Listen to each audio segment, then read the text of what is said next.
الكرام، بشأن المغرب وبحسب معلومات حصل عليها موقع لوديسك من مصادر عسكرية، حلقت قاذفتان أمريكيتان من طراز بي 52 فوق المجال الجوي المغربي قبل بضعة أيام رفقة طائرات F-16 تابعة للقوات الجوية الملكية، بهدف تنفيذ ما وصفت بأنها عملية محاكاة قصف أهداف بالذخيرة الحية في جنوب البلاد.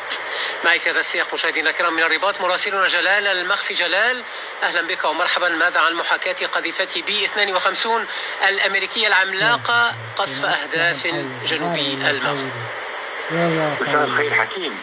وفقا للمعلومات التي وفرتها مواقع التتبع الآني للطائرات العسكرية، قدمت طائرتان أمريكيتان من طراز بي 52 ستراتو فورتيس من قاعدة بيرفورد البريطانية تحت حماية مقاتلة تايفون لتعبر غرب أوروبا قبل وصولها إلى الأجواء المغربية، حيث رافقتها مقاتلات F-16 تابعة للقوات الملكية المسلحة في إطار ما يسمى بتأمين التكامل العملياتي.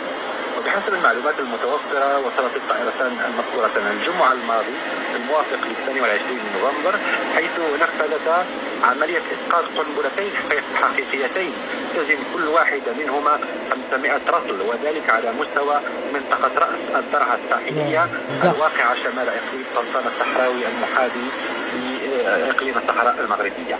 الهدف من العملية حكيم كان إجراء محاكاة لدعم استراتيجي ورادع من خلال إسقاط قنابل جنوب المغرب، وتعد الأولى من نوعها، حيث وسعت القوات الأمريكية نطاق أسطولها من القاذفات ليشمل شمال إفريقيا، أوروبا الشمالية، وأيضا الشرق الأوسط.